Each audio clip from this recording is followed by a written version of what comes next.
Thanks for watching Afternoon Live. If you eat when you're stressed or upset, you are not alone. Emotional eating can be hard to stop, but it can be done if you start to recognize your triggers. Here to explain more, we welcome the author of Happy Life at a Healthy Weight, nutritionist Kay Loughrey. Thanks so much for joining us today. Yes, thank you, Hannah. Glad to be here I with know you you. can relate to so many people who have struggled in the past with kind of a complicated relationship with food and eating. Absolutely. Yeah, I started very young having a devotedly unhealthy relationship with food, comforted myself for years and overate, yo-yo dieted, and I looked in the mirror and I didn't even like who I saw. And I finally got help, but actually I became a dietitian to stop being controlled by food. So I've helped a lot of people by now. Yeah, it's wonderful that that comes full circle and now you can help educate others to get themselves back on track. So let's talk about, you have 5 easy steps for us, approachable things that we can all try at home. So beginning with identifying what is your trigger. Yes, this is really all these steps go together. So that's the first thing. And a lot of us have stress in our lives. It's chronic stress is what we're usually dealing with. And that can suddenly trigger just by walking in the door or walking into our pantry or turning on the TV. And so that's the first step. And then the food cravings start. Funny thing, it's usually salty, sugary, high fat foods that are very manufactured, tasty. And so our third step is just how are you going to pause and slow down and not go into automatic pilot and just kind of stuff our face. So that's the easy thing to do. And really, step 4 is to look inside and see what you're feeling and what is you really want. And for one of my clients, Katie, what she really wanted, she was lonely. After she cooked a nice dinner for her family, they all went their own ways. She turned on the TV, that triggered her cravings for beer, chips, and ice cream.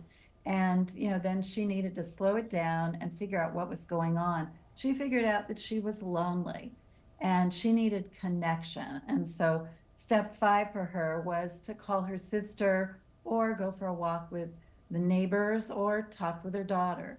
So these are really, once you discover what these steps are for yourself, it's pretty easy.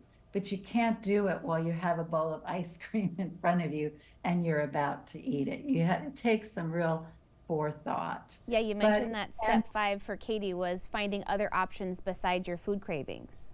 exactly, yeah, don't have anything to do with food because food is never going to cure loneliness. There you go. That's a good one. So do you have to kind of go backwards a couple of steps when you identify the cravings and stop even stocking that stuff in your pantry sometimes? Oh, yeah, if it's in your house, it's probably going to get eaten. Yeah. So the best thing is either keep it out of sight or better yet, keep it out of your house. And do you encourage folks to kind of make this a family mission if they can? I know my kids love to have those delicious salty chip snacks in the pantry, but I know if I get a hold of those, they're going to disappear.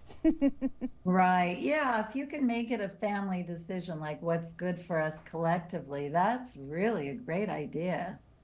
And then do you have tips for folks to kind of find that time to pause and ask yourself all these kind of difficult questions sometimes?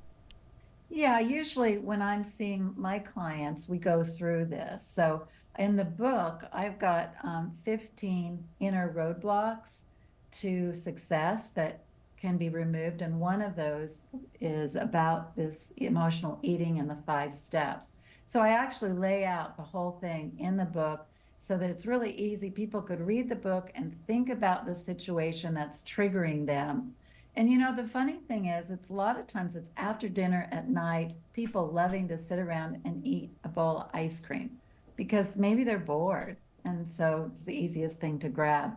But it just takes like thinking, going back and thinking it through for just a few minutes. Not hard, doesn't take a long time. Yeah, and you mentioned in your example that loneliness, that longing for connection. Is that a common one that comes up with some of your clients? It is, and I think boredom is another big one, and then just job stress. Or right now we have a lot of political stress with elections coming up.